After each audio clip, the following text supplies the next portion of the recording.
अक्सर मोमिन ये तो जानते हैं कि वाजिब गुस्ल कितने हैं, मगर अक्सर मोमिन ये नहीं जानते कि मुस्तहब गुस्ल कितने हैं। इस वीडियो में मैं तमाम मुस्तहब गुस्ल बताऊंगा। बेशर्त ये कि इस वीडियो को मुकम्मल देखें ताकि आपके इल्म में इजाफा हो, ताकि आपको पता चल सके कि मुस्तहब गुस्ल कितने हैं। मुस्तहब गुस्ल की माना क्या है? मुस्तहब की माना है कि अगर आप अंजाम देते हैं तो आपको सवाब मिलता है, अगर आप अंजाम नहीं देते तो कोई गुनाह नहीं है। मगर आपको पता होना चाहिए कि मुस्तहब गुस्ल कितने हैं। इस वीडियो को मुकम्मल जरूर देखें ताकि आपके इल्म में इजाफा हो। तो चलते हैं, वक्त को जाया किए बगैर वीडियो को शुरू करते हैं।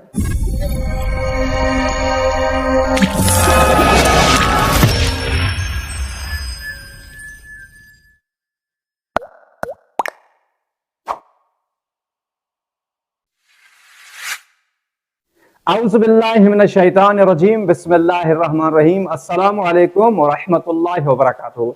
उम्मीद करता हूं कि तमाम अहबाब खैर आफियत से होंगे। खुदावंद करीम तमाम मोमिन व मोमिनात को सलामत रखे। तो चलते हैं, बयान करते हैं कि शरीयत में मुस्तहब गुस्ल कितने हैं। देखिए, मुस्तहब गुस्लों की तादाद बहुत है, मगर जो मशहूर मुस्तहब गुस्ल हैं वो मैं बयान करूंगा।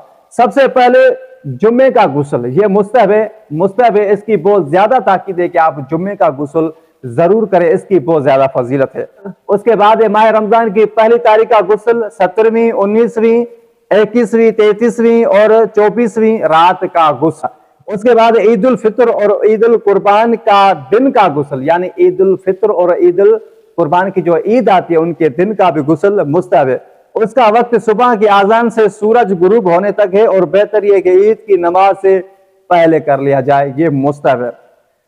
उसके बाद जुल्हज के 8वें और 9वें दिन का गुस्ल, और उसके बाद उस शख्स का गुस्ल जिसने अपने बदन का कोई हिस्सा ऐसी मैयत के बदन से मस किया हो जिसे गुस्ल दे दिया गया हो। अब देखें, शरीयत में यह है कि अगर किसी मैयत को गुस्ल नहीं आता तो आप अगर उसको हाथ लगाते हैं, जब उसका जिस्म ठंडा हो जाता है तो आप पर वाजिब है कि गुस्ल मस मैयत करें। मगर मुस्तहब है कि एक मैयत को गुस्ल हो चुका है उसके बाद आप उसको हाथ लगाते हैं, कि मुस्तहब है कि फिर भी आप गुस्ल करें, यानी आपको सवाब मिलेगा। उसके बाद है अहराम का गुस्ल। जो मोमिन हज पे गए होंगे उन्हें पता होगा कि अहराम का गुस्ल होता है। उसके बाद है हरम मक्का में दाखिल होने का गुस्ल। उसके बाद है मक्का मुकरमा में दाखिल होने का गुस्ल। उसके बाद खाना काबे की जियारत का गुस्ल, खाना काबे की जियारत करते हैं तो उसका भी मुस्तहब है कि आपको ये जो तमाम मैं गुस्ल बता रहा हूं ये मुस्तहब गुस्ल है। उसके बाद ज़िबह और नहर के लिए गुस्ल, अगर आप किसी बकरी वगैरह को ज़िबह कर रहे हैं तो पहले गुस्ल करें, मुस्तहब है। उसके बाद बाल मूंडने के लिए गुस्ल। उसके बाद हरम मदीना में दाखिल होने का गुस्ल। उसके बाद मदीना मुनव्वरा में दाखिल होने का गुस्ल। उसके बाद रसूल करीम सल्लल्लाहु अलैहि वसल्लम की कब्र मुतहर से अलविदा होने का गुस्ल। अलविदा आप ज़ियारत करके जब वापस जा रहे हैं तो उसका आप गुस्ल करें, मुस्तहब है ये। उसके बाद दुश्मन के साथ मुबाहला करने का गुस्ल। उसके बाद इस्तिखारा निकालने का गुस्ल, अगर आप कुरान मजीद से या तस्बीह से इस्तिखारा निकाल रहे हैं तो इससे पहले आप गुस्ल करें तो ये आपके लिए मुस्तहब है। उसके बाद तलब बारान का गुस्ल, अगर आप चाहते हैं कि खुदावंद करीम बारिश बरसा दे तो आप उससे पहले आप गुस्ल करेंगे। अब देखें कि फुका ने मुस्तहब गुस्लों के बाब में बहुत सारे गुस्लों का जिक्र फरमाया, जिनमें से चंद ये हैं। उसके अलावा भी ये जो मैंने बताया मुस्तहब है, उसके अलावा भी ये मुस्तहब गुस्ल है। माह रमजान की तमाम ताक रातों का गुस्ल, यानी तमाम रातों का गुस्ल, हर रात आप मुस्तहब है कि माह रमजान की हर रात आप गुस्ल करें। और उसकी आखिरी दिहाई की तमाम रातों का गुस्ल, और उसकी 33वीं रात के आखिरी हिस्से में दूसरा गुस्ल। 33वीं रात की आखिरी हिस्से में, यानी 33वीं जो रात आती है ना, उस रात में आपको 2 गुस्ल करने पड़ेंगे, यानी शुरुआत में जो रात का एक गुस्ल और जो आखिरी हिस्सा है फिर उसका आपको गुस्ल करेंगे। जी, आपको मालूम होना चाहिए कि मुस्तहब गुस्ल कौन से हैं। उसके बाद जुल्हज के 24वें दिन का गुस्ल।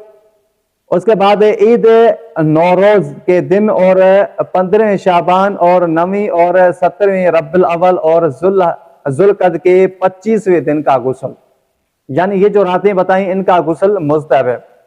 उसके बाद उस औरत का गुस्ल जिसने अपने शौहर के अलावा किसी और के लिए खुशबू इस्तेमाल की हो, ये बहुत ही मुहिम गुस्ल है।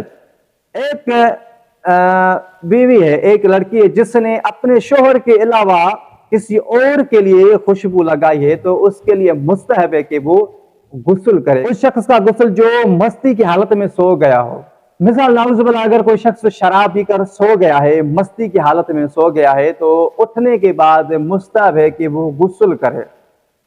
اس کے بعد شخص کا غسل جو کسی سولی چڑھے ہوئے انسان کو دیکھنے گیا ہو اور اسے دیکھا بھی ہو، ایک انسان کو سولی پر چڑھا رہے ہیں، آپ نے اس کو دیکھا تو مستحب ہے کہ آپ غسل کریں۔ ہاں اگر ایک شخص شہادت کے لیے جا رہا ہے، شہادت دینے کے لیے جا رہا ہے، آپ پھر اسے دیکھتے ہیں، پھر آپ کا غسل کرنا مستحب نہیں ہے۔ تو عزیزان من، تو یہ تھے شریعت کے مستحب غسل۔ اس کے علاوہ بھی بہت سارے مستحب، مگر یہ مشہور جو مستحب غسل ہیں میں نے آپ کو بیان کیے۔ میں نے سوچا کہ تمام مسلمان، تمام مومنین مومنات کو پتہ ہونا چاہیے کہ مستحب غسل کون کون سے ہیں۔ امید کرتا ہوں کہ میری محنت آپ کو اچھی لگی ہوگی۔ اگر محنت اچھی لگی ہے تو ویڈیو کو لائک کریں اور ہمارے چینل کو ضرور سبسکرائب کر دیں تاکہ اس طرح کی ہر ویڈیوز آپ کو ملتی رہیں۔ جزاک اللہ۔ اگلی ویڈیو کے لیے بہت ساری دعا میں یاد رکھیے گا۔ والسلام علیکم ورحمۃ اللہ وبرکاتہ۔